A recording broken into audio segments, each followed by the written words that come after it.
annual tradition is back. The Yiasou Greek Festival gets underway tomorrow, and the final preparations are underway now at the Holy Trinity Greek Orthodox Cathedral. And that is where QC Life's Jorge Andres is this morning. I know they have a lot of work that they put in for this festival every year, Jorge.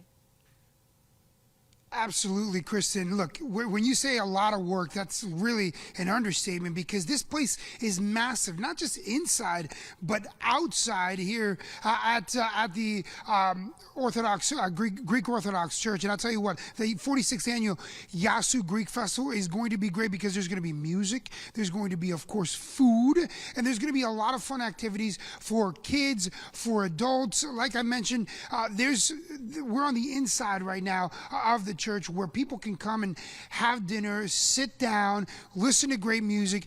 But there's also an intricate system, if you will, of drive-through, of takeout, where if you don't have the time to come in, you can also pick up the delicious food and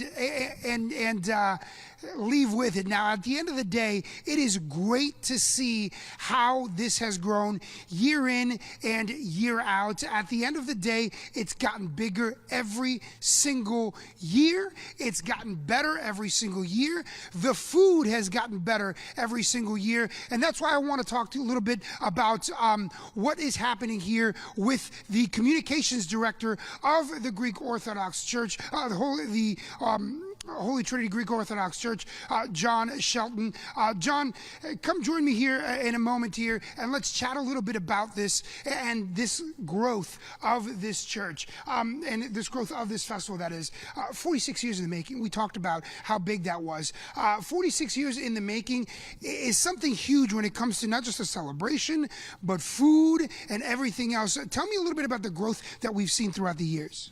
I think we've seen it parallel with the growth of Charlotte, right? As we welcome 120 new people a day to Charlotte, this festival has grown because what we celebrate is tradition, what we celebrate is community, celebrating all the good things in life, and that's what people want. And as much as we have put our love into Charlotte, Charlotte has put that love right back into us, and that's why this thing has grown for 46 years. Now, I mentioned it when I started talking about this great event that we could be in here. We can be having dinner. We could listen to music. But you can also come in real quick, get takeout, move. There's a drive-through line. There's so many different levels of it. How have you guys rather perfected that process, whether it's in, whether it's drive-through, or whether it's takeout?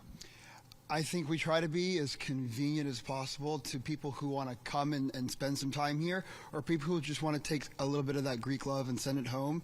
A huge shout out to our partners over at City DOT who have perfected this drive-through route for us to make sure that people can come in, grab their food in their vehicles, and leave.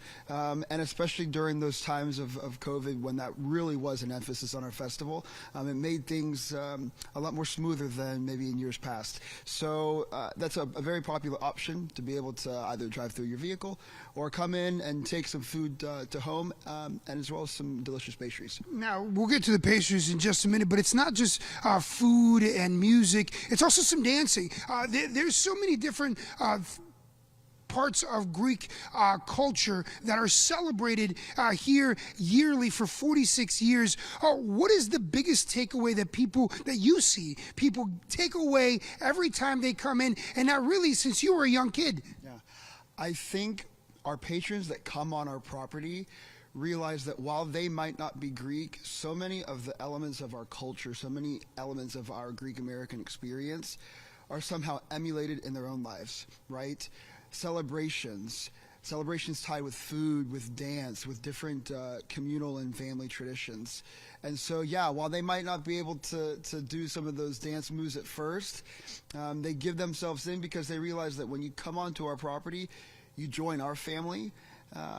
And whether it's dance, whether it's food, whether it's music, all of the history and the stories that we're telling, find some piece of themselves in all of our patrons that come here. So there's a lot of connection. Charlotte's become a very big transplant city.